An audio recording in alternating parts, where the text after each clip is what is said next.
మహిమ కలుగుగాక. ఈరోజు ప్రత్యేకమైనటువంటి దినము. మరి ఏంటంటే ఇది అమెరికాలో మరి 1908వ సంవత్సరంలో మరి ఉమెన్స్ డేను అప్పుడు స్త్రీలకు ఒక ఓటు హక్కు కూడా లేనటువంటి పరిస్థితులలో మరి స్త్రీలు కూడా మరి పురుషులతో సమానమైన భావాన్ని గ్రహించి ఆ రోజు మొదలుపెట్టినటువంటి ఇంకా మన ప్రతి సంవత్సరం కూడా ఆ రోజును మరి ఏ విధంగా జరుపుకోవడం జరుగుతుంది. మరి విలియం కేరీ గారు భారతదేశానికి వచ్చిన తర్వాత మరి ఆడపిల్లలకు చదువు లేనటువంటి రోజులలో మరి సతీ సహగమనం ఉన్నటువంటి రోజులలో మరి భర్త చనిపోతే మరి భార్యను పోయి కూడా ఆ యొక్క దాని మీద పెట్టేవారంట పిల్ల ఆమెను కూడా తనతో పాటు కాల్చివేసేవారంట. అటువంటి స్థితిలో ఉన్నప్పుడు విలియం కేరీ గారు భారతదేశానికి వచ్చి అనేకమైన సంస్కరణలు చేసి మరి స్త్రీకి కూడా మరి విద్య అవసరమే, మరి భర్త చనిపోతే భార్యను సతీ సహగమనం చేయడం కరెక్ట్ కాదని మరి అనేక పోరాటాలు చేసి మరి ఈ రోజు ఇంత స్వతంత్రాన్ని అనుగ్రహించారండి. ఎవరంటే విలియం కేరీ గారు. మరి స్త్రీల పట్ల ఆయనకు ఉన్నటువంటి బాధ్యతను మరి గమనించి మరి దేవుడు వారిని మరి ఎంతో గొప్ప పరిచయం చేసినట్టుగా మనం చూస్తాం.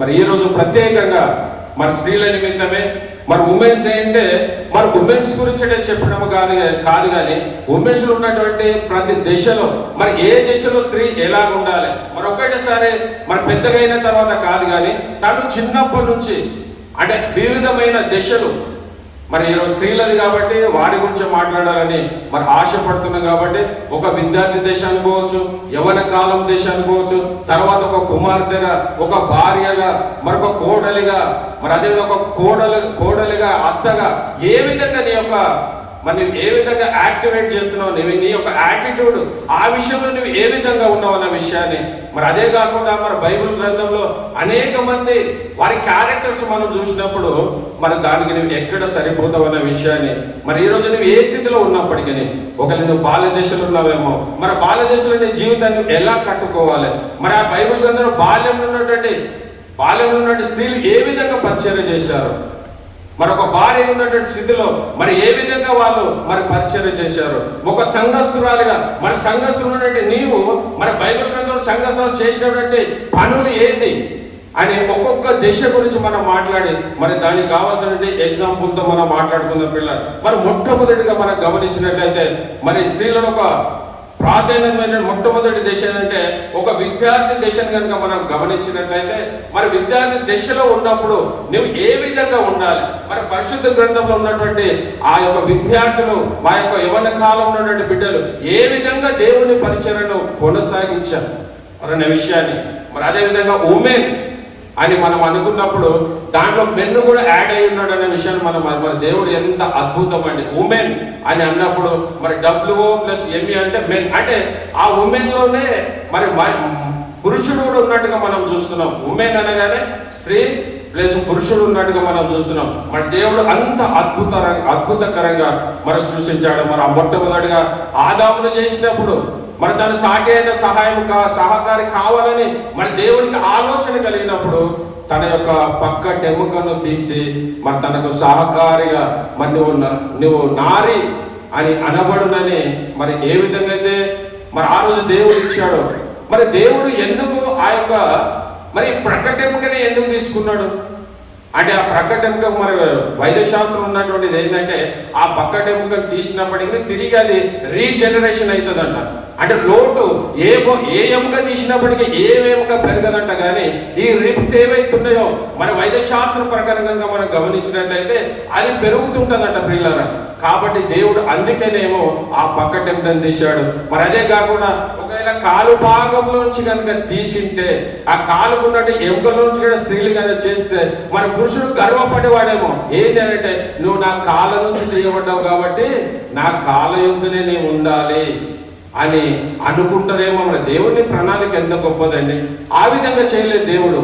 మరి ఒకవేళ పైభాగం ఈ భుజం నుంచి ఇక్కడి వరకు ఏ నరంనైనా తీసి కనుక ఏ ఎముకనైనా తీసి దేవుడు చేస్తే అప్పుడు స్త్రీ ఏమంటదంటే నేను నీ పైనుంచి వచ్చిన వాడను అని అంటదేమో అని దేవుడు ఎంత అద్భుతంగా ఆయన ఆలోచనలో మరి ఏ సమానం, ఇద్దరు కూడా ఏ ఒక్కరు గొప్పని కాదు, ఏ ఒక్కరు తక్కువని కాదు, మరి ఇద్దరు కూడా సమానమైన వారే ప్రియులారా. కాబట్టి నేను పురుషుడని గర్వపడడం లేదు, మరి మనం అతిశయపడడానికి లేదు. కానీ మరి దేవుని నమ్మినటువంటి బిడ్డలను మనం అందరము కూడా సమానమైన స్త్రీ పురుష భేదము లేనటువంటి దాంట్లో మనం ఉండాలి. కానీ నేను పురుషుని, నేను చెప్పినట్లయితే వినాలనేది కాదు. కానీ ఒకరినొకరు అర్థం చేసుకుని తమ యొక్క ఆత్మీయమైన జీవితాన్ని మరి కట్టుకునే వారికి ఉండాలి ప్రియులారా. మరి మొట్టమొదటిగా మరి ఒక దశను కనుక మనం గమనించినట్లయితే, మరి మొట్టమొదటిగా ఒక విద్యార్థి దశను మనము గమనిస్తే, మరి విద్యార్థిగా ఉన్నప్పుడు ఒక స్త్రీ మరొక విద్యార్థి ఉన్నట్టంటే ఆ పాప ఏమి చేయాలి మరి దేవుని కొరకు?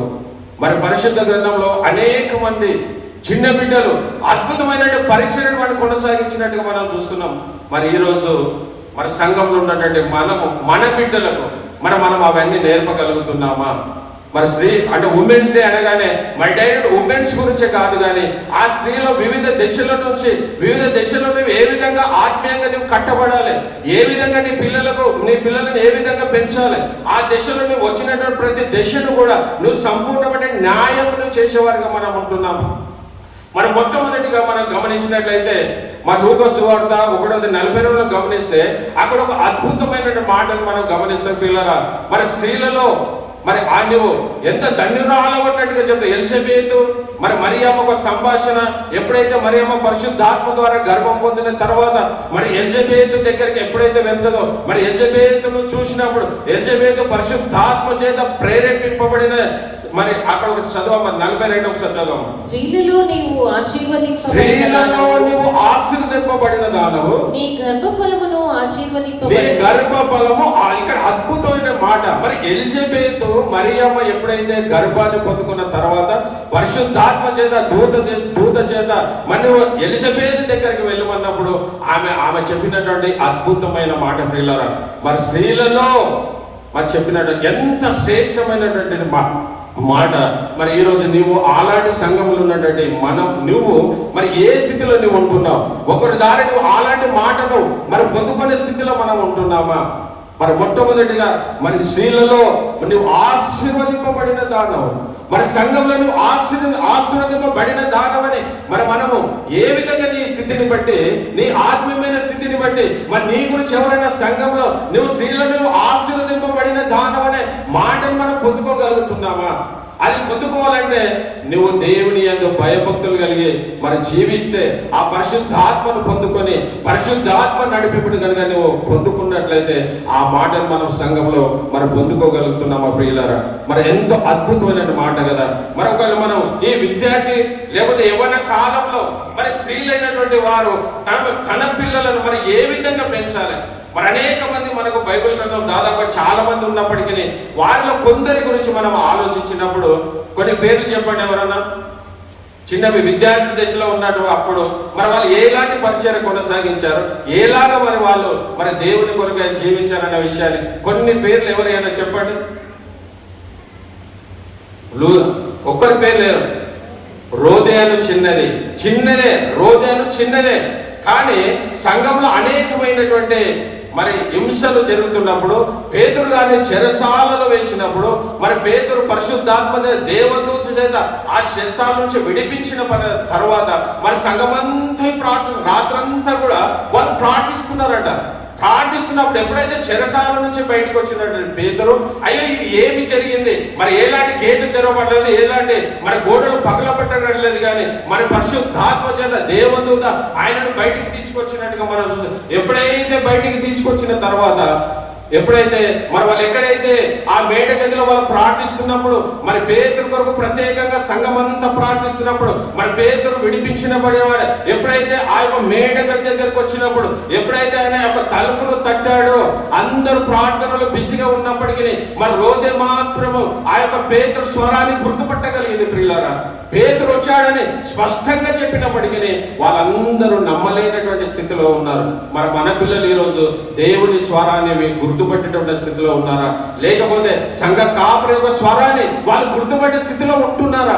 మరి రోదేలు చేసినటువంటి కార్యము తన విద్యార్థి దశలో చిన్న ప్రాయంలో ఉన్నప్పుడే ఆ యొక్క స్వరాన్ని గుర్తుపట్టగలిగింది. ప్రియులారా, మరి రోదే అని చిన్నది మరి ఏంటంటే పేతురు యొక్క ప్రార్థనలో ఉన్నటువంటి స్త్రీ. మరి మన పిల్లలను మనము ఆ యొక్క ఉపవాస దినాలలో ఉన్నప్పుడు వాళ్ళు ఉపవాస ప్రార్థన చేస్తున్నప్పుడు మన పిల్లలను కూడా మరి దేవుని సన్నిధికి తీసుకొని వచ్చే వారికి ఉంటున్నామా? మరి ఆ రోదే అని చిన్నది ప్రార్థనలో ఉన్నటువంటి స్త్రీగా మనం చూస్తాం. మరి రెండవది ఎవరని చెప్పండి. ఇంకా రెండవది ఎవరు? చాలా మంది ఉన్నారు అమ్మా. ఇశ్రాయేలు చిన్నది. థ్యాంక్ అమ్మా. ఇశ్రాయేలు చిన్నది. మరి ఆమె చేసినటువంటి కార్యం చిన్న పాపనే. ఆమె యొక్క మరి ఎప్పుడైతే ఈ నయమాను యుద్ధానికి వెళ్ళాడో యుద్ధంలో తన తల్లిదండ్రులందరూ ఎక్కడ మిస్ అయ్యారో తెలియదు. కానీ నయమాన్ని తెచ్చింది ఏంటంటే ఆ చిన్న బిడ్డను తీసుకొని వస్తాడు. ఇశ్రాయేలు చిన్నది. ఆ చిన్న బిడ్డను తీసుకొని తన దగ్గరకు వచ్చినప్పుడు అయ్యో నాకు ఈ నయమాను నన్ను యొక్క చెరకు తీసుకొని వచ్చాడు కదా, ఒక దాసురాలుగా నన్ను తీసుకొని వచ్చాడు కదా అని ఆమె అనుకోలేదు. కానీ దేవుని ప్రేమ తమ తల్లిదండ్రులు ఆమెను ఎంత భయభక్తులు పెంచినట్టుగా మనం చూస్తాం. తనకి ఏదైతే తెలిసిందో మరి తన యజమాను ఎలీషా గురించి తెలిసినటువంటి ఇశ్రాయేలు చిన్నది తనకు కలిగినటువంటి కుష్ఠరోగం చూసినప్పుడు ఆమె ఎంత విశ్వాసం అండి. చిన్న బిడ్డనే కానీ ఆమెలో ఉన్న విశ్వాసం ఎంత గొప్పదంటే తన యొక్క మన నయమాన్ యొక్క భార్యతో ఆమె ఏమని మాట్లాడుతుంటే అయ్యా నా యజమానుడైన అమ్మ నా యజమానుడైన ఎలీషా ప్రవక్త దగ్గర కనుక నీ యొక్క నయమాను కనుక నా యజమానుని కనుక పంపిస్తే ఆయనకు ఉన్నటువంటి కుష్టు పోతుందని ఆ సువార్త చెప్పినట్టుగా మనం చూస్తున్నాం. పిల్ల ఎంత విశ్వాసం కలిగినటువంటి చిన్నదే అయినప్పుడు ఆమె ఆలోచనలు ఎంతో ఉత్తమమైనవి. ఆమె ఆలోచన ఎంత గొప్పమైనవి. అయ్యో నాకెందుకులే, నేనే దాసురాలిని కదా, నన్ను అనేకమైన పనులు వాళ్ళ ఇంటిలో చేపిస్తున్నారు కాబట్టి నాకెందుకు, వాళ్ళకి శత్రువులే కదా అని అనుకోలేదు. కానీ ఆమె శత్రువును కూడా ప్రేమించేటటువంటి మనస్తత్వం కలిగినటువంటి మరి ఇశ్రాయేలు చిన్నది ప్రియులారా. ఎప్పుడైతే మరి తన యొక్క మరి భార్యతో మాట్లాడినప్పుడు మరి తన భర్తతో చెప్పినప్పుడు మరి ఆయన ఎలీషా దగ్గరికి వెళ్ళినట్టుగా మనం చూస్తాం. పిల్లలు ఎంత అద్భుతం. ఎప్పుడైతే ఎలీషా దగ్గరికి వెళ్ళాడో మరి ఎలీషా చేసినటువంటి కార్యం ఏంటంటే అయ్యో ఎలీషా వచ్చి నా మీద చేతులు పెట్టి ప్రార్థిస్తాడేమో అని అనుకున్నాడు. కానీ ఎలీషా తను ఎక్కడైతే ఉన్నాడో అక్కడనే ఉండి నువ్వు యోర్దాను నదిలోకి వెళ్ళి 3 మార్లు మునుగుమని చెప్పాడు. ఈయనేమనుకున్నాడంటే ఈయన వ్యక్తిరా బాబు, నేను ఇక్కడికి వస్తే ఆయన నాకు వచ్చి నా మీద చేతి పెట్టి ప్రార్థిస్తాడేమనుకుంటే ఈయన మాట ఈ యొక్క సముద్రాలు ఇంతకంటే శ్రేష్టమైన సముద్రాలు మా దేశంలో లేవా, మరి మేమెందుకు దీనిలో మునగాలని ఆయన తిరుగు ప్రయాణం వెళ్తున్నప్పుడు తనతో వచ్చినటువంటి పనివాడు చెప్పిన అయ్యా నీకు ఏం చెప్పాడే ఆయన, ఏదైనా ఏమన్నా ఇవ్వమని చెప్పాడా, ఏదైనా గొప్ప కార్యం చేయమని చెప్పాడా? ఆయన చెప్పి చిన్నదే కదా, ఒక్కసారి మేము మునుగుతే ఏమవుతుంది అని చెప్పినప్పుడు అప్పుడు ఆయన ఒక పసిపిల్ల దేహం వల్ల అయినట్టుగా తనకు ఉన్నటువంటి కుష్ఠంతా కూడా మరి తనకు పోయినట్టుగా మనం చూస్తున్నప్పుడు అంటే ఈ కార్యం ఎవరి ద్వారా జరిగింది? మరి చిన్న ప్రాణంలోనే చిన్న తనంలోనే మరి దేవుని వాక్యాన్ని ఎరిగినటువంటి బిడ్డలు కాబట్టి మరి అద్భుతమైన కార్యాన్ని ఆ బిడ్డ ద్వారా నయమానుకు కుష్ఠంతా పోయినట్టుగా మనం చూస్తున్నాం. పిల్లరా మరి నయమాను కుష్ఠ పోయినటువంటి మరి ఎలీషా దగ్గర ఉన్నటువంటి గేహాజీ, మరి గేయాజీ కూడా మంచి మరి దేవుని చేత పరిశుద్ధాత్మ చేత నింపబడిన వాడే.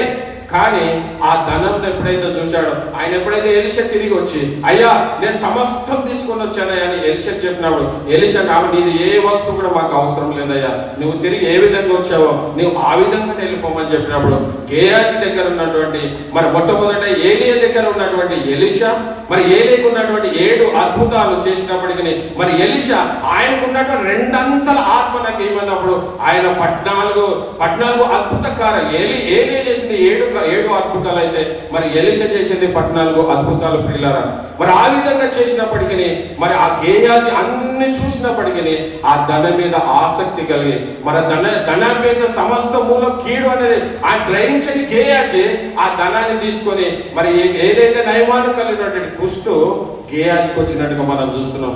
కానీ నయమాను బాగుపడడానికి కారణం ఎవరంటే అక్కడ ఇశ్రాయేలు చిన్నది. ఎంత అద్భుతం అండి, చిన్న పిల్లలే కానీ వాళ్ళు ఎంత గొప్ప పరిచయం చేస్తున్నట్టుగా మనం చూస్తున్నాం. మరి ఇంకా ఎవరైనా ఉన్నారా బైబిల్లో? ఇంకా చిన్న దేశంలో ఉన్న పిల్ల ఇంకా ఎవరైనా ఉన్నారా అమ్మా? మిరియా పెద్దది కదా, ఆమె పెద్దది అయిపోయింది కదా మిరియా. చిన్నపిల్ల అంటే ఇంకా దాంట్లో ఇంకా చాలా మందిని మనం చూస్తాం. పిల్ల యొక్త కుమార్తెను కూడా మనం చూస్తాం న్యాయాధిపతుల గ్రంథంలో. మరి యొక్తే యోక్త కుమార్తె కూడా చేసినట్టు గొప్ప కార్యం. తన తండ్రి ఏ కార్యమైతే దేవునికి నేను ఏదైతే ఆ పిలుసులను చేయించి నా ఇంటికి నేను వచ్చినప్పుడు నాకు ఎదురుగా ఏదైతే కనిపిస్తుందో దానిని నేను బలిగా అర్పిస్తానని ఆయన ప్రామిస్ చేసి మరి అక్కడ వెళ్ళినట్టుగా మనం చూస్తున్నాం. వెళ్ళాడు, యుద్ధం చేశాడు, తిరిగి వచ్చాడు. తిరిగి వస్తున్నప్పుడు యోక్త తన కుమార్తె ఒకే ఒక కుమార్తె అయినటువంటి మరి కనిపించినప్పుడు ఆయన చేసినటువంటి కార్యం ఏంటంటే, అయ్యా నా కుమార్తె అని ఆయన ఏడవడం మొదలు పెడతాడు. కానీ ఆ చిన్న అయ్యా నన్ను అడగకుండా డాడీ నువ్వెందుకు మనం ప్రమాణం చేసినావని అనలేదు. కానీ ఆ దేవుని కొరకు నేను ఒక సాక్షిగా ఉంటానని చెప్పి ఆమె తన తండ్రికి సమర్పించుకున్నట్టుగా, తండ్రి నువ్వు ఏదైతే దేవునితో ప్రమాణం చేసావో ఆ ప్రమాణం కొనసాగించన్నట్టుగా మనం చూస్తున్నాం. పిల్లలు ఎంత అద్భుతమైనటువంటి చిన్న దశనే, చిన్న పిల్లలే అయినప్పటికీ ఎంత వాళ్ళ మెచ్యూరిటీ, వాళ్ళ జీవితంలో ఆ పవిత్రలో ఎంత మెచ్యూరిటీ కలిగినట్టు, అయ్యో మా తండ్రి చేసి నాకెందుకు, నేనెందుకు వెళ్ళా, నేను బలి కావాలని అనుకోలేదు. కానీ తండ్రి నాకు సమయం ఇయ్యో, నేను వెళ్ళి కొండ మీద నా పవిత్ర నేను కాపాడుకుంటానని చెప్పి మరి ఆమె అంత అద్భుతంగా, చిన్నపిల్లలే కదా, డాడీ నువ్వు ఎందుకు ఒప్పుకున్నావు, నువ్వెందుకు ఓటు పెట్టుకున్నావు, నువ్వెందుకు ప్రమాణం చేసినావు, నాకు తెలియకుండా నువ్వెందుకు అన్నావు అని అనుకోలేదు. కానీ ఆమె తన దేవునికి మరి తన తండ్రి నిమిత్తం తన దేవునికి తన ప్రాణాలు ఇవ్వడానికైనా సమర్పించుకున్నట్టుగా మనం చూస్తున్నాం. పిల్లరా మరి ముగ్గురిని చూసాం. వాళ్ళు చిన్న దేశంలో ఉన్నప్పటికీ మరి ఎంతో అద్భుతమైనటువంటి క్రియలు మనము గమనించినట్టుగా మనం చూస్తున్నాం. పిల్లరా మరి ఇంకా అద్భుతం, మరి కొందరు బిడ్డలు మరి బైబిల్ గ్రంథంలో చూసినా కొందరు నిష్ఠూర పెట్టినటువంటి బిడ్డలు కూడా ఉన్నారు. మరి నిష్ఠూర పెట్టినటువంటి బిడ్డలు ఎవరైనా ఉన్నారా, గుర్తున్నారా ఎవరైనా? తల్లిదండ్రులకు నిష్ఠూర పెట్టినటువంటి బిడ్డలు. మరి వీళ్ళ ముగ్గురు నిజం వీళ్ళు అద్భుతమైనటువంటి జీవితము కొనసాగారు. కానీ మరి తల్లిదండ్రులకు బాధకరమైన విషయాలు మరి పెట్టిన బిడ్డ ఎవరైనా ఉన్నారా బైబిల్ గ్రంథంలో అంటే దీన ఉంది. ప్రియులారా మరి యాకోబు యొక్క కుమార్తె మరి దీన మరి చేసినటువంటి తప్పిదం ఏంటంటే ఆ యొక్క పట్టణానికి చూడడానికి వెళ్ళడమే ఆమె చేసినటువంటి మొట్టమొదటి తప్పు. మరి ఆ విధంగా మరి ఇంకా ప్రవక్తలు కూడా ఉన్నారు. మరి ఫిలిప్పీ కుమార్తెలు తన కుమార్తెలు అయినా వాళ్ళు కూడా ప్రవచించేటటువంటి వారంట. చిన్న పిల్లలే కానీ ప్రవచించేటటువంటి వారంట. ప్రియులారా మరి మన బిడ్డలను మనం ఏ విధంగా ఈ దశలో వారిని కరెక్ట్ అయినటువంటి సమయం మరి వాళ్ళు నడవలసితో వాడు నడిపి వాడు పెద్దవాడైనప్పుడు దాని నుంచి తొలగపడని సామెతల గ్రంథంలో చెప్పిన విధంగా మరి ఆ విధంగా మన పిల్లలు మనము పెంచేవారిగా మనం ఉంటున్నామా? మరి ఇవన్నీ రావాలంటే మొట్టమొదటి ఎవరికి ఉండాలంటే తల్లిదండ్రులు మనకు మొట్టమొదట మనము అవలంబించుకుంటే వాటిని చూసినటువంటి మన పిల్లలు మన ద్వారా నేర్చుకోవడానికి అవకాశం ఉంటుంది. కాబట్టి మొట్టమొదటిగా మనము దేవుని ఏ విధంగా మనం ప్రేమిస్తున్న విషయాన్ని మనం మర్చిపోకూడదు. పిల్లలు మరి మొట్టమొదటిది ఏంటంటే ఒక విద్యార్థి దశను మనం గమనించినప్పుడు ఆ చిన్న బిడ్డలే కానీ గొప్ప కార్యాలు వారు చేశారు. మరి మన బిడ్డలకు అలాంటి స్థితి మరి దేవుడు అనుగ్రహించును కాక.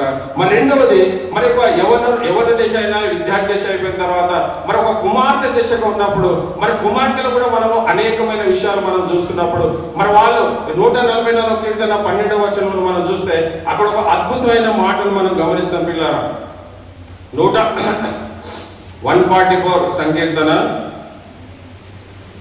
అక్కడ ఒక మాటను మరి పిల్లల గురించి దేవుడు పిల్లల గురించి చెప్పినటువంటి మాటను మనం గమనిస్తే అక్కడ ఒక అద్భుతమైన మాటను మనం గమనిస్తే 144వ సంకీర్తన, మా కుమారులు తమ యవ్వన కాలమందు ఎదిగిన మొక్కల వలె ఉన్నారు, మా కుమార్తెలు నగరుకై చెక్కిన మూల కంబం వల్లే ఉన్నారు.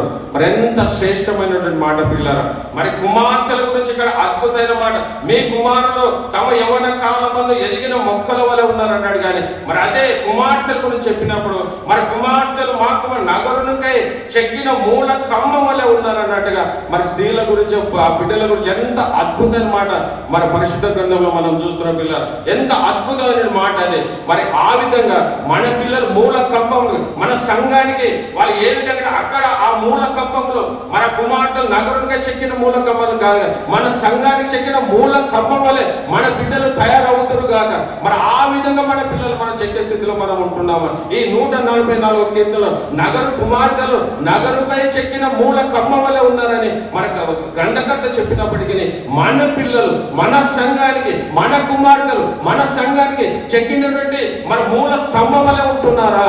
అది మనము మన బిడ్డల నిమిత్తం మనము బహు జాగ్రత్తగా ఉండాలి ప్రియులారా. వాళ్ళ గురించి మనం ప్రార్థించే వారికి ఉండాలి. మన విలాప వాక్యం 2:19 మరి నీవు లేచి రేయి మొదటి జామున మరి నీళ్ళు కుమ్మరించిన నీ హృదయం దేవుని సన్నిధిలో కుమ్మరించము, నీ పిల్లల చట్టు నీ చేతులైతే మరి ప్రార్థించమన్నటువంటి విషయాన్ని మరి నువ్వు నేను ఉదయకాలం లేచి మన పిల్లలతో మన చేతులైతే మనం ప్రార్థించే స్థితిలో మనం ఉంటున్నామా?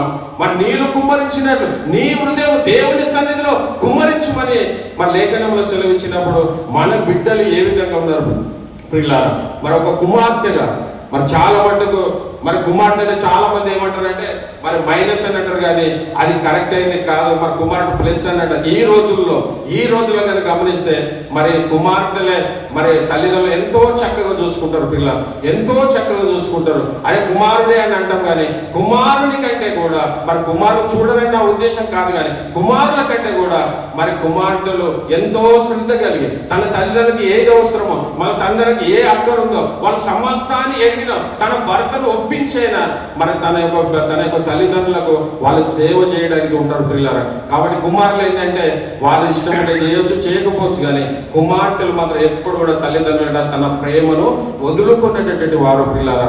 కాబట్టి మనం ఎప్పుడు మైనస్ అని అనుకునే స్థితిలో మనం ఉండకూడదు, కానీ మన బిడ్డలు ఎప్పుడు కూడా మనకు అన్ని విషయాలలో మరి తల్లిదండ్రుల పట్ల ఎంతో ప్రేమ కలిగి మరి తల్లిదండ్రుల ప్రేమ చూపిస్తున్నారు ఎవరు అని అంటే మరి కుమార్తెలే తల్లిదండ్రుల పట్ల ప్రేమ చూపిస్తున్న విషయాన్ని మనం మర్చిపోకూడదు పిల్లలు. అయ్యో నాకు కుమారులు లేరన్న స్థితికి మనం ఎప్పుడు కూడా ఆలోచన రాకూడదు కూడా. దేవుడిచ్చాడు మరి గర్భఫలము దేవుడిచ్చి బహుమానం, ఆ స్త్రీ అయినప్పటికీ పురుషులై ఏదైనప్పటికీ అది దేవుడిచ్చినటువంటి బహుమానమే.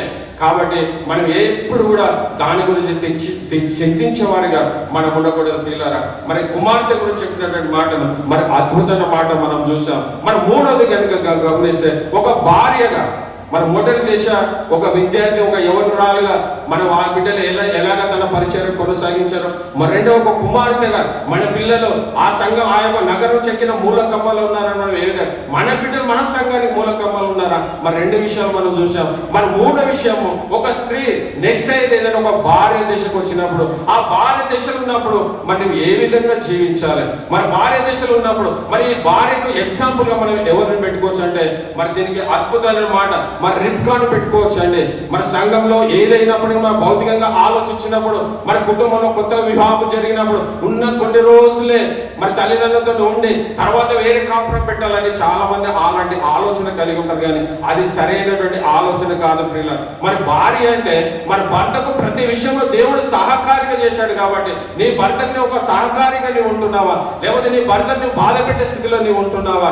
మరి చాలా మంది ఏమంటే ఆయన వాళ్ళ తల్లిని ఎక్కువ ప్రేమిస్తాడు, నన్ను అంతగా ప్రేమించడం చాలా మంది మాట అంటుంటారు. కానీ ఎవరైతే తన తల్లిని ఎంతగా ప్రేమిస్తారో తల్లిని ప్రేమించినట్టు వ్యక్తి భార్యను కూడా అదే ప్రేమ ప్రేమిస్తాడు ప్రియులారా. తన తల్లికి విలువ తెలిసినటువంటి వ్యక్తి చాలా మంది కాంప్లైంట్ ఏంటంటే అయ్యో ఆయన వాళ్ళ తల్లిని ఎక్కువ ప్రేమిస్తాడని నన్ను ప్రేమించాడు అని చాలా మంది అది అంటారు. కానీ ఆయన నువ్వు సంతోషపడాలి, అయ్యో తన తల్లిని ప్రేమిస్తున్నాడు అంటే నన్ను కూడా ఏదో ఒక రోజు ప్రేమిస్తాడు అనే విషయాన్ని మనము మర్చిపోకూడదు. మరి ఏదైనప్పటికీ మరి రిబ్కా విషయంలో చేసినటువంటి గొప్ప కార్యం ఏంటంటే ఎప్పుడైతే మరి శారా మరణించిందో మరి శారా మరణించిన తర్వాత ఆయన వేదన చేత బాధ చేత తను కృంగిపోతున్నప్పుడు మరి రిబ్కా వచ్చి తనను ఎంతగానో తన తల్లి ప్రేమను మర్చిపోయేటట్టుగా చేసిందంట ప్రియులారా. ఆయన ఎంతో వేదన ఉన్నాడు, ఎంతో బాధలు ఉన్నాడు. మరి శారా మరణించింది కాబట్టి మరి వేదన ఉన్నప్పుడు ఎప్పుడైతే రిబ్కా తన గృహానికి వచ్చిందో మరి అక్కడ వచ్చినటువంటి మాకు చదివితే 24వ అధ్యాయం 67వ వచనం కనుక గమనిస్తే ఒక భార్య స్థానంలో ఉన్నటువంటి రిబ్కా మరి ఈసాకు పట్ల ఎలాంటి మరి కనపరిచిందనే విషయాన్ని మరి ఈ రోజు ఆమె కనపరిచినటువంటి దానిని మన జీవితాలలో మనం ఆ విధంగా కనపరిచేవారుగా మనం ఉంటున్నామా?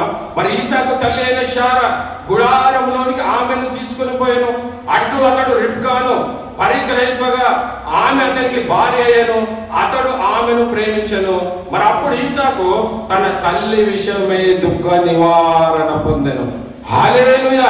ఆయన ఏ నివారణ పొందాడు? ఏదైతే తన తల్లి పోయిందని బాధలో ఉన్నాడో ఆ బాధలు ఉన్నటువంటి ఉన్నటువంటి ఈసాకు ఆయన చెప్తున్నటువంటి మాట ఏంటంటే తల్లి విషయమే దుఃఖ నివారణ పొందెను. మరి చాలా మంది మనం దుఃఖ నివారణ తీసేసే వారిగా మనం ఉంటున్నామా, లేకపోతే నువ్వు భర్తకి ఇంకా దుఃఖాన్ని నువ్వు కలిగించే స్థితిలో నువ్వు ఉంటున్నావేమో.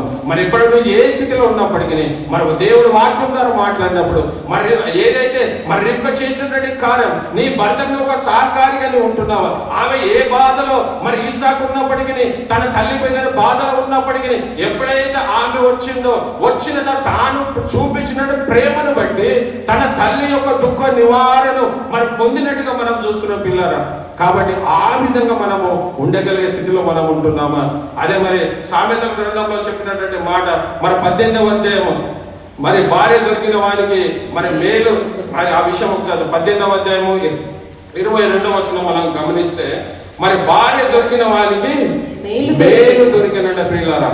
మరి ఇది మేల, మరి చాలా మంది తేలు అని కూడా అంటారు, మేకు అని కూడా అంటారు. మరి మేలు మీరు మీ భర్తలకు ఏ విధంగా ఉన్నారు? ఒక తేలులాగా ఉన్నారా, మేకులాగా ఉన్నారా, ఒక మేలు చేసేవారిగా మీరు ఉంటున్నారా? మరి అక్కడ మనం షారాను రిబ్కాను గమనించినట్లయితే తన భర్తకు కలిగినటువంటి ఆ దుఃఖంలో నుంచి ఆమె దుఃఖ ద్వారా దుఃఖ నివారణ పొందినట్టుగా ఉంటాడు. కానీ మరి ఇక్కడ దేవుడు చెప్పినటువంటి మాట ఏంటంటే మరి భార్య దొరికిన వానికి మరి మేలు దొరికినని, మరి ఎంత అద్భుతమైన మాట ప్రియులారా. అదే మనం చదివిన మొట్టమొదటి సామెతల గ్రంథం 31:10 కూడా గమనిస్తే మరి గుణవతైన భార్య దొరుకుట అరుదు, అట్టిది ముత్యము కంటే అమూల్యమైనది.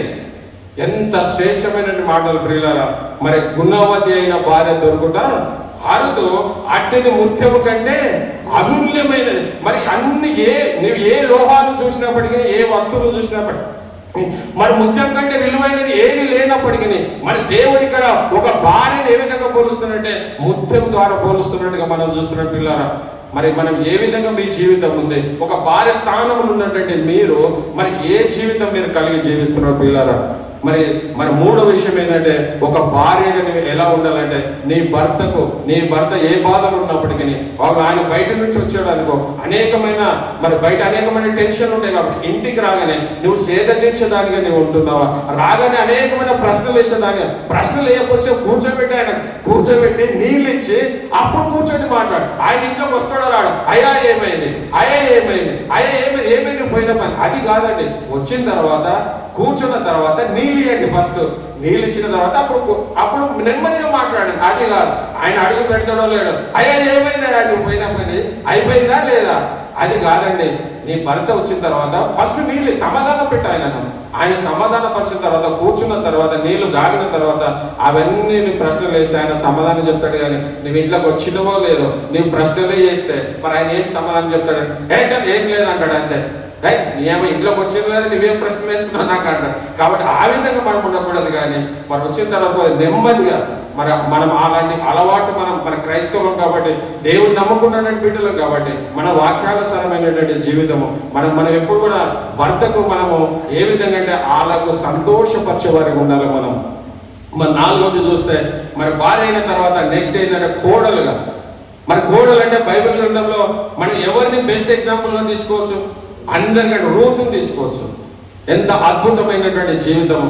ఆమె పలికిన మాటలు, తన భర్త చనిపోయాడు, ఎవరు లేరు, ఏ ఆధారం లేదు, ఆమె అన్యురాలు అయినప్పటికీ, మోయాబీరాలు అయినప్పటికీ ఆమె తన అత్తతో పాటు రావడానికి సిద్ధపడింది. మరి ఓర్ప కూడా తనతో పాటు వచ్చింది. కొద్ది దూరం రాగానే అయ్యా నేను నేను ఇంకా కనలేనటువంటి స్థితిలో ఉన్నాను కాబట్టి మీరు నాతో పాటు రాకూడదు, నేను మిమ్మల్ని పోషించే ఏది చెప్పినప్పటికీ ఓర్పకు ముద్దు పెట్టుకొని తిరిగి వెనుకకి వెళ్ళిపోయింది. కానీ మరి రూతు ఆ విధంగా పోలేదండి. ఆమె చెప్పినటువంటి మాటలు ఎంతో అద్భుతమైన మాటలు. ఆమె ఏమి తన యొక్క అత్త దగ్గర ఆస్తి చూసి రాలేదు, తన అత్త దగ్గర ఐశ్వర్యం చూసి రాలేదు. ఆమె దేవుని ప్రేమించింది. మరి తనను ఆ మోయాబీరాలు అయినప్పటికీ, అన్యురాలైనప్పటికీ తన అత్తతో పాటు మరి యెరూషలేము ప్రాంతానికి వచ్చినట్టుగా మనం చూసిన పిల్లలు. మరి ఆ మాటలు చదివితే చాలా అద్భుతమైన ఉంటాయి. మరి మొదటి అధ్యాయము రూతు గ్రంథము మొదటి అధ్యాయం 16-17 మనం గమనించినట్లయితే అందుకు రూతు నా వెంబడి రావద్దనియు నన్ను విడిచిపెట్టుమనియు నన్ను బ్రతిమాలి కొనవద్దు నీవు వెళ్ళుచుండకే నేను వచ్చెదను నీవు నివసించు చోటనే నివసించెదను నీ జనమే నా జనము నీ దేవుడే నా దేవుడు చోటను నేను మృతి పొందెదను, అక్కడనే పాతి పెట్టబడెను. మరణము తప్ప మరి ఏదైనాను నన్ను ప్రత్యేకించిన ఎడల యెహోవా నాకు కీడును చేయనుగాక. హల్లెలూయా.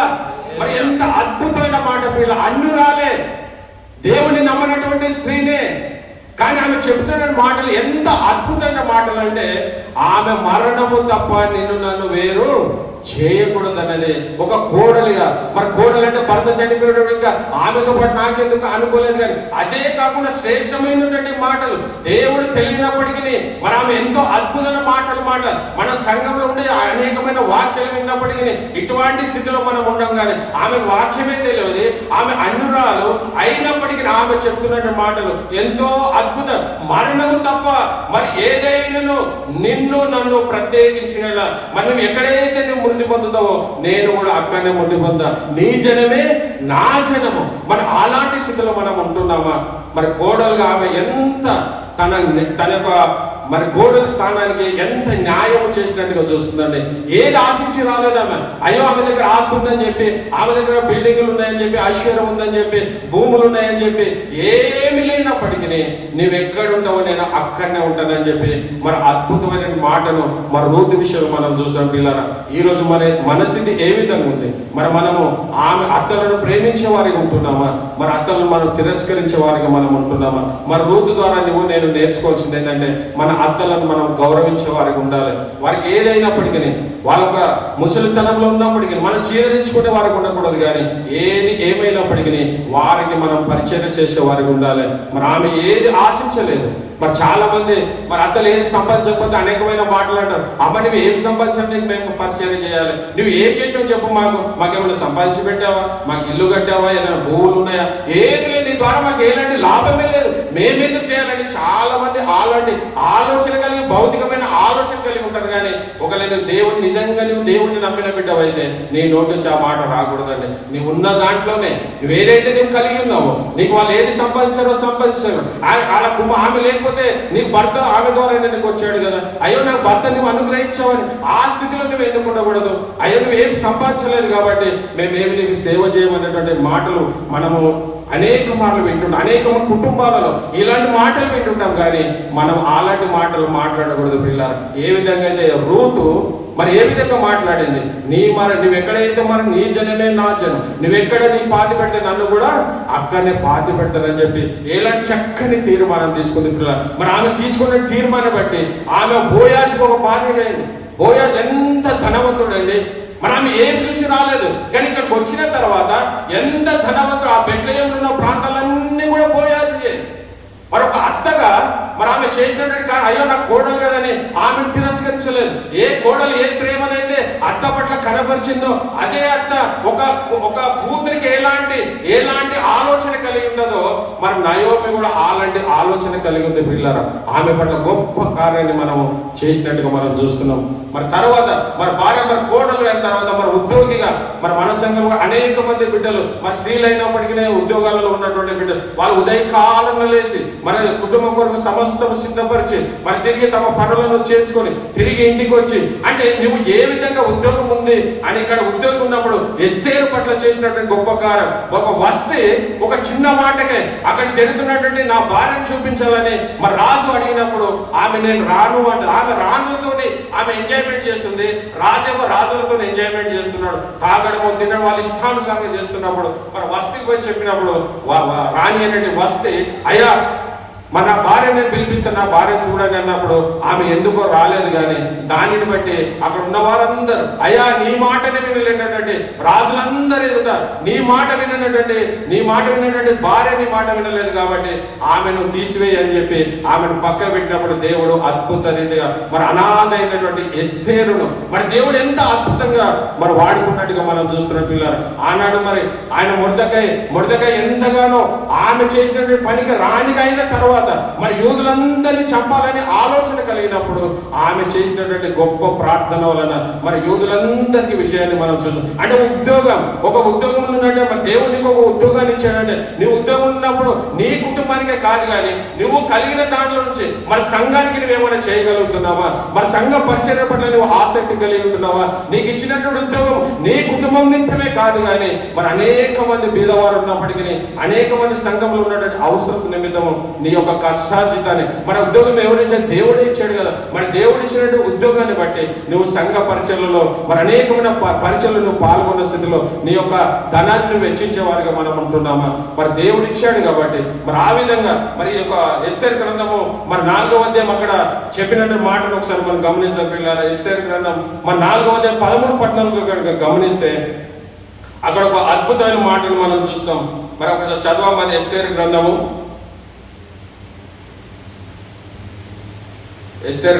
4వ అధ్యాయము 10. అక్కడ ఏముంటదంటే నువ్వు సహాయం కనుక మాకు చేయకపోతే మాకు వేరొక సహాయము వస్తుందని మరి మొర్దెకై చెప్పినట్టుగా మనం చూస్తాం. మరి నువ్వు రానివైతే దేవుడు ఎందుకంటే ఇశ్రాయేలు ప్రజలందరినీ విడిపించడానికి అనే విషయాన్ని మరి అక్కడ 13-14 మనం చూస్తాం. ఎస్తేరుతో ఇట్లు ప్రత్యుత్తరం ఇచ్చేది. ఎస్తేరుతో ప్రత్యుత్తరం ఇచ్చాను. రాజనగరంలో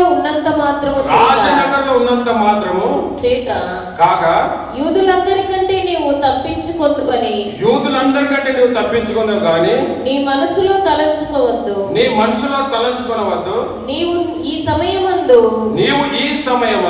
ఏమీయూ మాట్లాడక మౌనముగా ఉండిన ఎడల యూదులకు సహాయము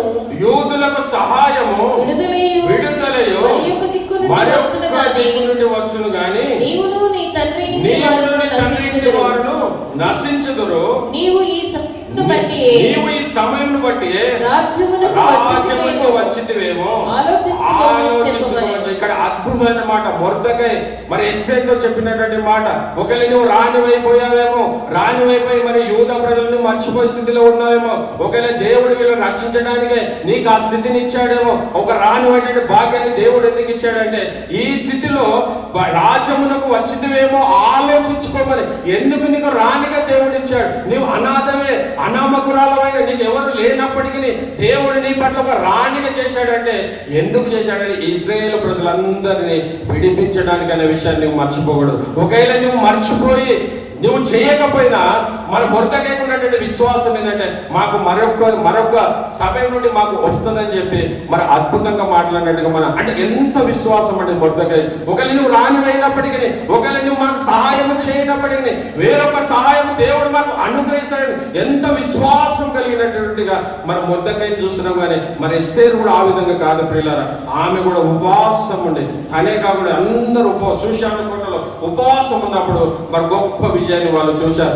ఏదైతే యూదుల మీదకి వచ్చినటువంటి ఏదైతే వాళ్ళు తీర్పు చేశారో అదే తీర్పు రివర్స్ అయిపోయి మరి వాళ్ళందరినీ కూడా చంపివేసినట్టుగా మనం చూస్తున్నాం పిల్లలు. కాబట్టి మరి నీకు దేవుడు ఇచ్చినటువంటి ఉద్యోగం అయినప్పటికీ, నువ్వు వేసిన ఒక మంచి పదవిలో ఉన్నప్పటికీ నువ్వు చేయవలసింది ఏంటంటే నీ ప్రజలైనటువంటి ప్రజలందరికీ నువ్వు న్యాయము తీర్చేవాడిగా ఉండాలి. వారి పట్ల నువ్వు కనికరము చేసేవాడిగా ఉండాలి. వారి పట్ల నీకు ఉన్నటువంటి సాయం, నీకు ఏదైతే దేవుడు ఇచ్చాడో ఆ దేవుడు ఇచ్చిన దాని ద్వారా నువ్వు సహాయం చేసేవాడిగా ఉండాలి ప్రియులారా. మరి ఉద్యోగం మరి తర్వాత తల్లి పాత్ర చాలా ప్రాముఖ్యమైనది. ఇది ఎంతో అద్భుతమైనటువంటి పాత్ర. మరి ఈ పాత్రలో మరి పరిశుద్ధ గ్రంథంలో మరి పిల్లల గురించి ఆమె ఎంతగానో తన ప్రాణం పోయినా పర్వాలేదు కానీ నా బిడ్డలు నీతో పాటు ఉండాలని ఎంత అద్భుతమైన తీర్మానం తీసుకుంది ప్రియులారా. మళ్ళీ ఎవరో చెప్పగలుగుతారండి? సలం. ఎస్, ఎంత అద్భుతమైనటువంటి తీర్మానం ఆమె తీసుకుందంటే నేను ఏదైనప్పటికీ నా పిల్లలు మాత్రం ఒకరు కుడి పక్కన ఒకరు ఎడమ పక్కన నా పిల్లలు ఉండాలయ్యా. అయ్యా మన ప్రభు చెప్పినటువంటి మాట, నేను తాగటి గిన్నెలో మీరు త్రాగుతారా? మేము త్రాగుతామని చెప్తారు. అది అద్భుతమైన మాట. ఒకసారి చదవమదే ఒకసారి మత్తయి సువార్త 20వ అధ్యాయము 20వ వచనం కనుక గమనిస్తే అక్కడ అద్భుతమైన మాటను మనం గమనిస్తాం. ఆమెకు ఉన్నటువంటి ఆశ మరి ఈ రోజు మన పిల్లలు మన భౌతికమైన ఆశీర్వాదాలే కాదు కానీ మన పరసంబంధమైన ఆశీర్వాదం, మన బిడ్డలు కూడా అలాంటి ఆశీర్వాదం పొందుకోవాలనేటువంటి ఆలోచన మనకు ఉన్నటువంటి ఆలోచన. మన భౌతికమైన ఆశీర్వాదాలే కాదు, మనకు ఉన్నటువంటి ఆలోచన ఏంటంటే నా బిడ్డలు ఒక డాక్టర్ కావాలి, నా బిడ్డలు ఒక ఇంజనీర్ కావాలి, నా బిడ్డలు గొప్ప వ్యాపారవేత్త కావాలి, నా బిడ్డలు అని అనేక విధాలుగా నీకు ఆలోచన కాదు. అవి తప్పని కాదు, కానీ వాటితో పాటు నా బిడ్డ మరి ఏ ఒక్క రోజు అయినప్పటికీ దేవుని సన్నిధిలో ఉంటుందా? ఒకవేళ ఆమె చేసినటువంటి మనవి మన దేవునికి అద్భుతమైన మాట. ఆ 20 వచనం చదవమా. అప్పుడు జెబెదయి కుమారుల తల్లి తన కుమారులతో ఆయన యొద్దకు వచ్చి నమస్కారం చేసి ఒక మనవి చేయబోగా నీవేమి కోరుచున్నావని ఆయన అడిగాను. అందుకామె నీ రాజ్యమందు నా ఇద్దరు కుమారులలో ఒకడు నీ కుడివైపునను ఒకడు నీ ఎడమ వైపునను కూర్చుండ సెలవిమ్మని అతనితో అనెను. అందుకు యేసు మీరేమి అడుగుచున్నారో అది మీకు తెలియదు. నేను త్రాగబోవు గిన్నెలోనిది మీరు త్రాగగలరా? అంటే ఇక్కడ ఉద్దేశం ఏంటంటే చాలా మంది గిన్నె అనగానే మనం ఏమనుకుంటామంటే యేసు ప్రభు తాగినప్పుడు గిన్నె తాగితే ఇంకెంత అదృష్టం ఉండాలండి మనకు. యేసు అంటే అక్కడ అది కాదు, ఆయన చెప్పేటటువంటి విషయం ఏంటంటే ఏదైతే శ్రమలు ఆ శిలువ మరణానికి అప్పగించబోతున్నట్టు ప్రభు అయిన యేసుక్రీస్తు ఆ శిలువ శ్రమల గురించి చెప్తున్నాడు. నేను ఏదైతే శ్రమలు అనుభవిస్తున్నానో, నేను ఏదైతే శిలువకు వేయబడుతున్నానో, నేను శిలువలను మరణము పొందుతున్నాను, నా శ్రమలు మీరు పాలు పంపులు పొందుతారా? మరి సర్వస ఆ గిన్నె అనగానే అయ్యో యేసు ప్రభు తాగినటువంటి గిన్నె ఒకవేళ నేను తాగుతామంటే ఎంత అదృష్టం ఉండాలని అనుకోవడానికి కాదు, కానీ ఆయన పొందుతున్నటువంటి శ్రమలన్నిటిలో కూడా మీరు పాలు పంపులు పొందుతారా? కానీ తల్లి ఇచ్చినటువంటి జవాబు ఎంతో అద్భుతమైన జవాబు. ఆ తల్లి చెప్పినటువంటి జవాబు కనుక మనం చదివినట్లయితే ఆయన మీరు గిన్నె త్రాగుదురు అని అక్కడ అద్భుతం అది త్రాగబో గిన్నెలో మీరు త్రాగగలరా అని అడగగా వారు త్రాగగలమని ఆయన మీరు ఆ గిన్నెలోనే త్రాగురు కానీ నా కుడి వైపునను నా ఎడమ వైపున కూర్చుంటడం నా వశంలో లేదు. మరి మీరు తాగుతామని ఎన్ని శ్రమలు, తల్లి బాధ ఒకటే, నేను ఏమైపోయినా పర్వాలేదు కానీ నా బిడ్డలు మాత్రము నీ కుడి పక్కన ఒకరు ఎడమ పక్కన ఉండాలని ఎంత శ్రేష్టమైనటువంటి ఆలోచన. మరి తల్లి ఏమైనా పర్వాలేదు కానీ తన పిల్లల గురించి మన భౌతికమైన ఆశీర్వాదాల గురించి మనం ఎక్కువగా ఆలోచిస్తాం, కానీ అవి ఆలోచించొద్దని నా ఉద్దేశం కాదు. కానీ వాటితో పాటు నా పిల్లలు ఏ విధంగా ఉన్నారో, నా పిల్లలు పరలోక రాజ్యంలో స్థానాన్ని పొందుకునే స్థితిలో ఉన్నారా అనే విషయాన్ని మనము ఆలోచించే వారికి ఉండాలి పిల్లలు. మరి అది ఎంతో అద్భుతమైన మాటను మరి తను చేసినటువంటి పాత్రను బట్టి మరి దేవుడు వారికి అదే కాకుండా మరి 72వ కీర్తనలో కూడా మరి దావీదు తన కుమారుని నిమిత్తం మరి అద్భుతమైన ప్రార్థన చేస్తాడు ప్రియులారా. అది ఏమని ప్రార్థన అంటే నీ నీతి న్యాయములు జరిగించిన తను మరణించినటువంటి స్థితిలో ఉన్నాడు దావీదు.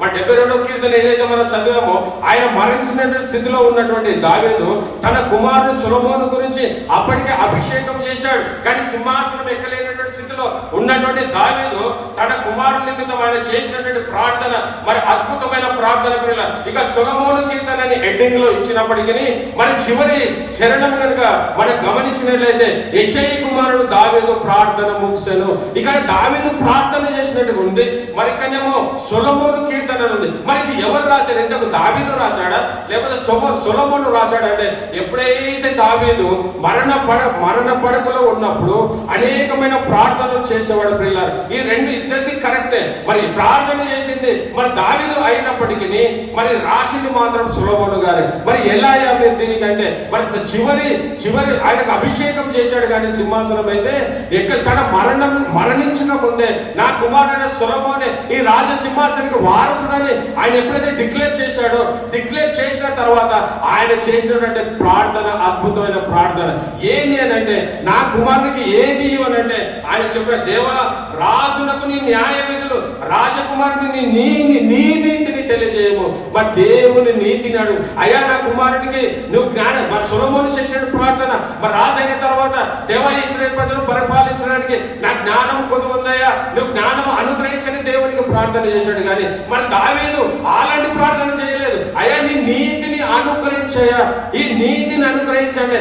తన యొక్క రాజ్యంలో ఎలాంటి రాజ్యం అంటే యేసు ప్రభు 1000 ఏళ్ల పరిపాలనలో నీతి న్యాయములు కలిగిన కలిగినటువంటి పరిపాలన ఏ విధంగా ఉంటుందో మరి నా కుమారుని పరిపాలనలో కూడా అలాంటి నీతి జరగాలయ్యా.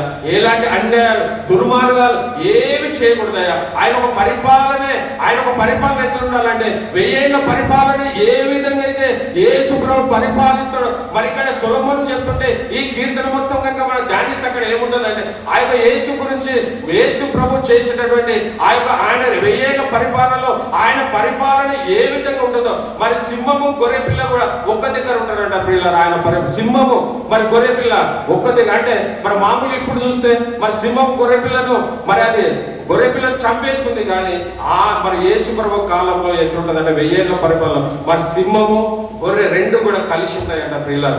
అంటే దావీదు తన కుమారునికి అయ్యా లోక సంబంధమైన జ్ఞానం నా కుమారునికి వద్దు, కానీ నీ నీతిని దయచేయ్యా, నీ నీతిని. ఆయన రాజ్యంలో ఎట్లుండాలంటే మరి బీదల పిల్లలను రక్షించి బాధ పెట్టువారు నలుగురు. మరి సూర్యుడు నిలిచినంత కాలం, చంద్రుడు నిలిచినంత కాలం, తరములన్నిటను జనులు నీ అను భయభక్తి. అంటే ఇక్కడ అద్భుతం. సూర్యుడు నిలిచినంత కాలం, మరి చంద్రుడు నిలిచినంత కాలం ఈ జనులందరూ నీ అందు భయభక్తి. అంటే నిరంతరము 24/7 ఏదైనప్పటికీ నీ యందు భయభక్తులు కలిగిన వారిగా జీవించాలని మరి అద్భుతమైన మాటలు మనకు చెప్పాడు ప్రియులారా. మరి మనకు సమయం అయింది కాబట్టి మరి చివరిగా తల్లి పాత్ర ఎంత అద్భుత, తన యొక్క కుమారుని పట్ల స్థలం ఏ విధంగా చేసిందో మరి అత్తగా అది మనకు తెలిసిన విషయమే. ఎవరు మరి ఆమె కూడా నయోమి ఒక తల్లి స్థానంలో ఉండి మన తన యొక్క కోడలైనటువంటి రూతుకు మరి బోయాస్తో వివాహం చేసినట్టుగా మనం చూస్తున్నాం. అంటే ఎంత మంచిదండి. అయ్యో కుమార్తె కదా, ఆమెను అలా ఉండాలని అనుకోలేదు, ఆమె ఆ విధంగా విధవరాలు ఉండాలని అనుకోలేదు. కానీ తన ఒక తల్లి స్థానంలో ఆలోచించి మరి అత్తగా ఎవరున్నప్పటికీ మరి ఏ స్థితిలో ఉన్నటువంటి విషయాన్ని మనం ఎప్పుడు కూడా మర్చిపోయే వారికి ఉండకూడదు. సమయం లేదు కాబట్టి మరి అవ్వగా కూడా చూస్తే ఒకవేళ నువ్వు అత్తగా అయిపోయిన తర్వాత నీ స్థితి ఏంటంటే ఒక పెద్ద మనిషిగా ఒక అవ్వగా అయిందో. మరి అవ్వగా అయినప్పుడు మరి బైబిల్ గ్రంథంలో అద్భుతమైన మాట మరి అపోస్తలుడైన పౌలు తిమోతికి చెప్తున్నటువంటి మాట మనం గమనించినట్లయితే నీ యొక్క విశ్వాసం నీ అవ్వ అయినటువంటి లోయలో నేను చూశాను అంటాడు. అంటే నువ్వు ఒక ముసలిదానం అయినప్పుడు, ఒక అవస్థితిలో నువ్వు ఉన్నప్పుడు నువ్వు పనికిరాని మాటలు కాదు, కానీ దేవుని గురించినటువంటి మాటలు నీ మనుమలకు నీ మనుమరాలకు నువ్వు నేర్పేవారికి ఉంటున్నావా. మరి అపోస్తలుడైన పౌలు ఎంత అద్భుతంగా మరి అక్కడ 2 తిమోతి 1:5 మనం చూస్తాం. ఈ యొక్క విశ్వాసము నేను నీ అవ్వ అయినటువంటి నీ లోయలోనే చూశాను అంటాడు. మరి అలాంటి విశ్వాసం అని కలిగి మనం జీవిస్తున్నామా.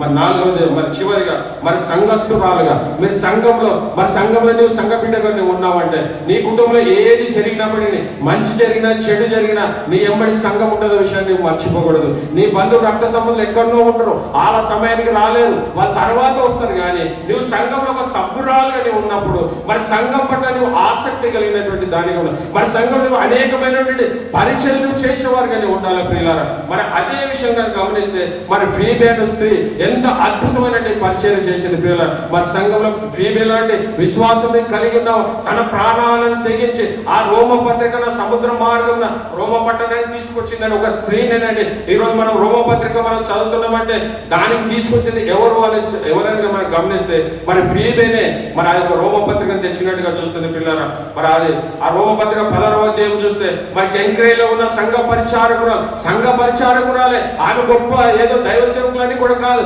సంఘ పరిచారకులే. మరి ఫీబే అనే ఒక సహోదరిని పరిశుద్ధులకు తగినట్టుగా ప్రభువునందు చేర్చుకొని ఆమెకు మీ వలన కావలసింది ఏదైనా ఉన్నలా సహాయము చేయవలనని ఆమెను గురించి మీకు సిఫారసు చేస్తున్నాను. ఆమె అనేకులకు మరి నాకును సహాయురాలై ఉండను. మరి అలాంటి విశ్వాసం ఒక అపోస్తలుడైన పౌలు గారు మరి ఒక పాత నిబంధన దాదాపు 13 గ్రంథాలు రాసినటువంటి అపోస్తలుడైన పౌలు గారు చెప్పిన ఒక ఫీబే గురించి ఆమె నాకు సహాయకురాలు, మరి మీకును సహాయకురాలుగా ఉండదు. కాబట్టి ఈ రోమ పత్రికను ఆయన రాసిన తర్వాత సంఘానికి ఎవరి ద్వారా వచ్చిందంటే ఫీబే ద్వారా. మరి నువ్వు సంఘంలో ఉన్నప్పుడు నీ పరిచయం ఎలాగ ఉంది? నువ్వు సంఘంలో ఫీబే లాగా నేను సంఘంలో ఒక పరిచయం చేసినట్టు నాకు దేవుడు నాకు ఏ తలంతులు ఇచ్చాడు ఆ తలంతుల్ని సన్నిధిలో వాడబోలని మరి అలాంటి ఆశ కలిగి నువ్వు జీవిస్తున్నావా? లేకపోతే ఏదో వచ్చాను పోయాను వాక్యం విన్నాను కాదు, కానీ దినదిన మన ఆత్మీయమైన జీవితాన్ని మనం మెరుగుపరుచుకునే కృపను మన దేవుడు మనందరికీ అనుగ్రహించిన కాక ప్రార్థించుకుందాం. ప్రార్థన మహాపరిశుద్ధుడైనటువంటి